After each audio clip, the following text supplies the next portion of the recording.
in my tortured ears there sounds unceasingly a nightmare whirring and flapping, and a faint, distant baying as of some gigantic hound. It is not dream. It is not, I fear, even madness, for too much has already happened to give me these merciful doubts. St. John is a mangled corpse. I alone know why, and such is my knowledge that I am about to blow out my brains for fear I shall be mangled in the same way. Down unlit and illuminable corridors of eldritch fantasy sweeps the black, shapeless nemesis that drives me to self-annihilation. May heaven forgive the folly and morbidity which leads us both to so monstrous a fate, wearied with the commonplaces of a prosaic world, where even the joys of romance and adventure soon grow stale. St. John and I had followed enthusiastically every aesthetic and intellectual movement which promised respite from our devastating ennui. The enigmas of the symbolists and the ecstasies of the pre-Raphaelites, all were ours in their time. But each new mood was drained too soon of its diverting novelty and appeal. Only the sober philosophy of the decadence could hold us, and this we found potent only by increasing gradually the depth and diabolism of our penetrations. Baudelaire and Huysmans were soon exhausted of thrills, till finally there remained for us only the more direct stimuli of unnatural personal experiences and adventures. It was this frightful emotional need which led us eventually to that detestable course, which even in my present fear I mention with shame and timidity, that hideous extremity of human outrage, the abhorred practice of grave robbing. I cannot reveal the details of our shocking expeditions, or catalogue even partly the worst of the trophies adorning the nameless museum we prepared in the great stone house, where we jointly dwelt, alone and servantless. Our museum was a blasphemous, unthinkable place, where with the satanic taste of neurotic virtuosi, we had assembled an universe of terror and decay to excite our jaded sensibilities. It was a secret room, far, far underground, where huge winged daemons carved of basalt and onyx vomited from wide grinning mouths weird green and orange light, and hidden pneumatic pipes ruffled into kaleidoscopic dances of death the lines of red carnal things hand in hand woven in voluminous black hangings. Through these pipes came at will the odors our moods most craved, sometimes the scent of pale funeral lilies, sometimes the necrotic incense of imagined eastern shrines of the kingly dead, and sometimes, how I shudder to recall it, the frightful, soul-upheaving stenches of the uncovered grave. Around the walls of this repellent chamber were cases of antique mummies, alternating with comely, lifelike bodies perfectly stuffed and cured by the taxidermist's art, and with headstones snatched from the oldest churchyards of the world. Niches here and there contained skulls of all shapes, and heads preserved in various stages of dissolution. There one might find the rotting, bald pates of famous noblemen, and the fresh and radiantly golden heads of new-buried children. Statues and paintings there were, all of fiendish subjects and some executed by St. John and myself. A locked portfolio bound in tanned human skin held certain unknown and unnameable drawings, which it was rumored Goya had perpetrated but dared not acknowledge. There were nauseous musical instruments, stringed, brass, and woodwind, on which St. John and I sometimes produced dissonances of exquisite morbidity and cacodemoniacal ghastliness, whilst in a multitude of inlaid ebony cabinets reposed the most incredible and unimaginable variety of tomb loot ever assembled by human madness and perversity. It is of this loot in particular that I must not speak.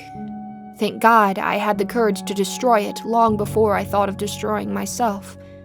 The predatory incursions on which we collected our unmentionable treasures were always artistically memorable events. We were no vulgar ghouls, but worked only under certain conditions of mood: landscape, environment, weather, season, and moonlight. These pastimes were to us the most exquisite form of aesthetic expression, and we gave their details a fastidious technical care. An appropriate hour, a jarring lighting effect, or a clumsy manipulation of the damp sod would almost totally destroy for us that ecstatic titillation which followed the exhumation of some ominous grinning secret of the earth. Our quest for novel scenes and piquant conditions was feverish and insatiate. St. John was always the leader, and he it was who led the way at last to that mocking, that accursed spot which brought us our hideous and inevitable doom. By what malign fatality were we lured to that terrible Holland churchyard? I think it was the dark rumor and legendary, the tales of one buried for 5 centuries who had himself been a ghoul in his time and had stolen a potent thing from a mighty sepulchre. I can recall the scene in these final moments, the pale autumnal moon over the graves, casting long, horrible shadows, the grotesque trees drooping sullenly to meet the neglected grass and the crumbling slabs, the vast legions of strangely colossal bats that flew against the moon, the antique ivied church pointing a huge spectral finger at the livid sky, the phosphorescent insects that danced like death fires under the yews in a distant corner, the odors of mold, vegetation, and less explicable things that mingled feebly with the night wind from over far swamps and seas, and worst of all, the faint, deep-toned baying of some gigantic hound from which we could neither see nor definitely place. As we heard this suggestion of baying, we shuddered, remembering the tales of the peasantry. For him who we sought had centuries before been found in this selfsame spot, torn and mangled by the claws and teeth of some unspeakable beast. I remembered how we delved in the ghoul's grave with our spades, and how we thrilled at the picture of ourselves. The grave, the pale watching moon, the horrible shadows, the grotesque trees, the titanic bats, the antique church, the dancing death fires, the sickening odors, the gently moaning night wind, and the strange, half-heard, directionless baying of whose objective existence we could scarcely be sure.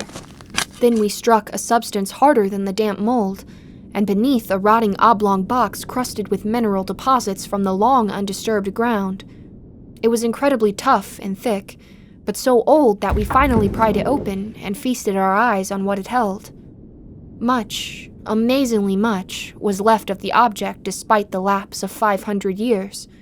The skeleton, though crushed in places by the jaws of the thing that had killed it, held together with surprising firmness, and we gloated over the clean white skull and its long, firm teeth and its eyeless sockets that once had glowed with a carnal fever like our own.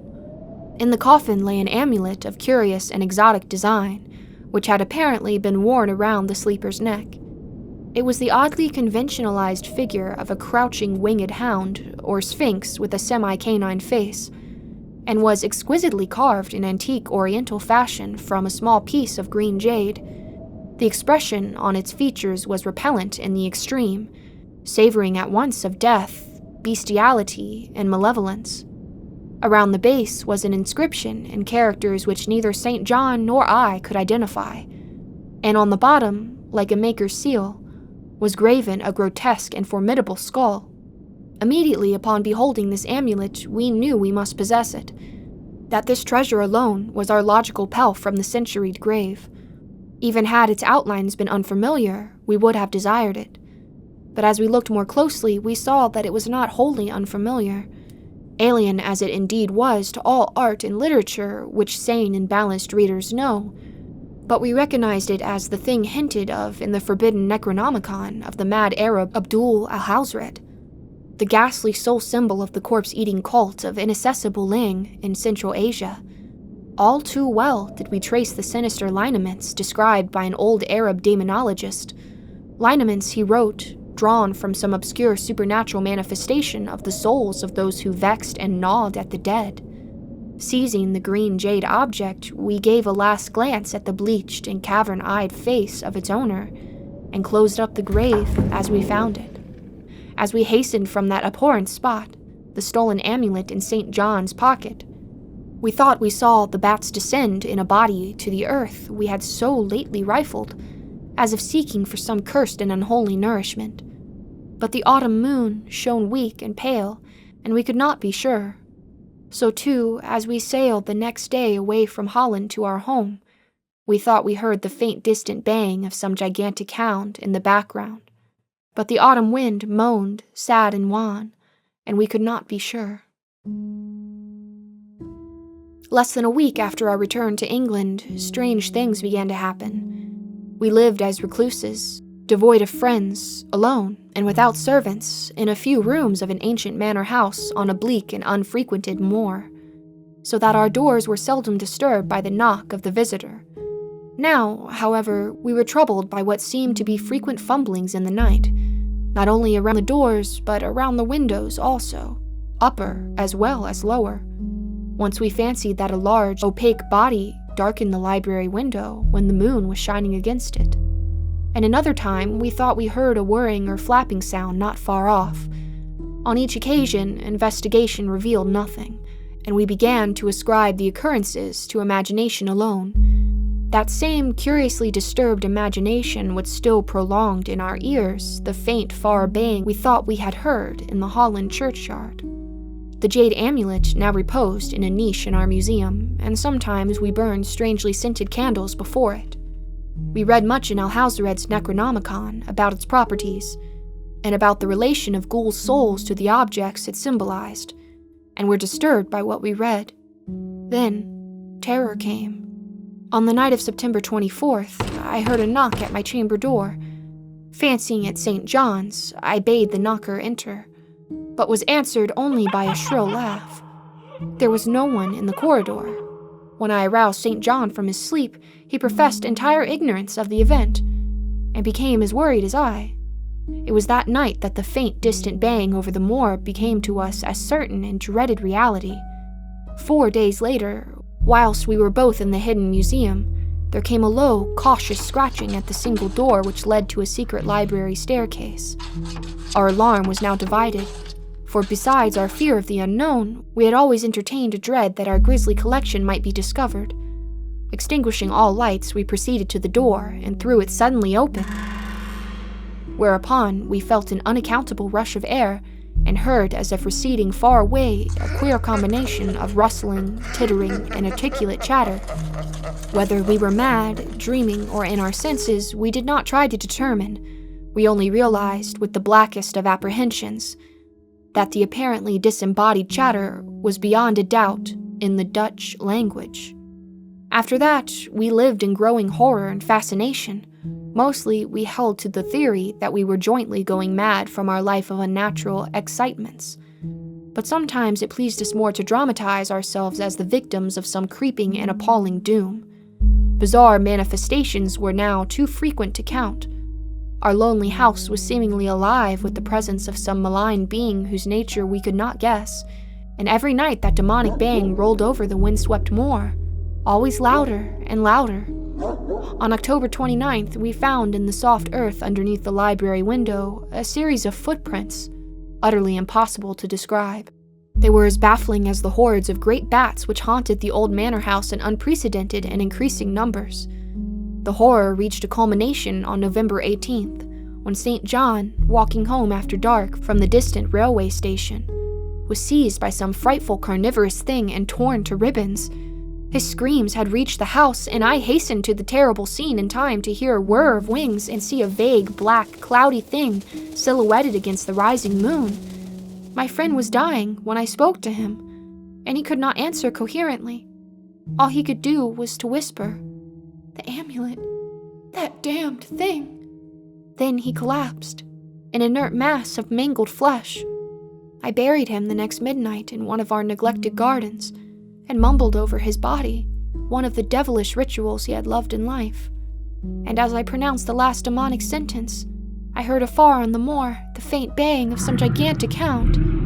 The moon was up, but I dared not look at it, and when I saw on the dim-lit moor a wide, nebulous shadow sweeping from mound to mound, I shut my eyes and threw myself face down upon the ground. When I arose, trembling, I knew not how much later, I staggered into the house and made shocking obeisances before the enshrined amulet of green jade. Being now afraid to live alone in the ancient house on the moor, I departed on the following day for London, taking the amulet after destroying by fire and burial the rest of the impious collection in the museum. But after 3 nights, I heard the bang again. and before a week was overfelt strange eyes upon me whenever it was dark. One evening, as I strolled on Victoria Embankment for some needed air, I saw a black shape obscure one of the reflections in the water. A wind stronger than the night wind rushed by, and I knew that what had befallen St. John must soon befall me. The next day, I carefully wrapped the green jade amulet and sailed for Holland. What mercy I might gain by returning the thing to its silent, sleeping owner, I knew not, but I felt that I must at least try any step conceivably logical. What the hound was, and why it pursued me, were questions still vague, but I had first heard the baying in that ancient churchyard, and every subsequent event, including St. John's dying whisper, had served to connect the curse with the stealing of the amulet. Accordingly, I sank into the nethermost abysses of despair when, at an inn in Rotterdam, I discovered that thieves had despoiled me of this sole means of salvation. The baying was loud that evening, and in the morning I read of a nameless deed in the vilest quarter of the city. The rabble were in terror, for upon an evil tenement had fallen a red death beyond the foulest previous crime of the neighborhood. In a squalid thieves' den, an entire family had been torn to shreds by an unknown thing which left no trace, and those around had heard all night, above the unusual clamor of drunken voices, a faint, deep, insistent note as of a gigantic hound. So at last I stood again in the unwholesome churchyard, where a pale winter moon cast hideous shadows, and leafless trees drooped sullenly to meet the withered, frosty grass and cracking slabs, and the ivy church pointed a jeering finger at the unfriendly sky, and the night wind howled maniacally from over frozen swamps and frigid seas. The baying was very faint now, and it ceased altogether as I approached the ancient grave I had once violated, and frightened away on abnormally large hordes of bats which had been hovering curiously around it. I know not why I went thither unless to pray, or gibber out insane pleas and apologies to the calm, white thing that lay within. But whatever my reason, I attacked the half-frozen sod with a desperation partly mine and partly that of a dominating will outside myself. Excavation was much easier than I expected, though at one point I encountered a queer interruption, when a lean vulture darted down out of the cold sky and pecked frantically at the grave earth until I killed him with a blow of my spade. Finally, I reached the rotting oblong box and removed the damp nitrous cover. This is the last rational act I ever performed, for crouched within that centuried coffin, embraced by a close-packed nightmare retinue of huge, sinewy, sleeping bats, was the bony thing my friend and I had robbed. Not clean and placid as we had seen it then, but covered with caked blood and shreds of alien flesh and hair, and leering sentiently at me with phosphorescent sockets and sharp, ensanguined fangs, yawing twistedly in mockery of my inevitable doom. And when it gave from those grinning jaws a deep, sardonic bay, as of some gigantic hound, and I saw it held in its gory, filthy claws the lost and fateful amulet of green jade, I merely screamed and ran away idiotically, my scream soon dissolving into pleas of hysterical laughter. Madness rides the star wind, claws and teeth sharpened on centuries of corpses, dripping death astride the bacchanal of bats from night-black ruins of buried temples of Belial. Now, as the baying of that dead, fleshless monstrosity grows louder and louder, and the stealthy whirring and flapping of those accursed web wings circle closer and closer, I shall seek with my revolver the oblivion which is my only refuge from the unnamed and unnameable.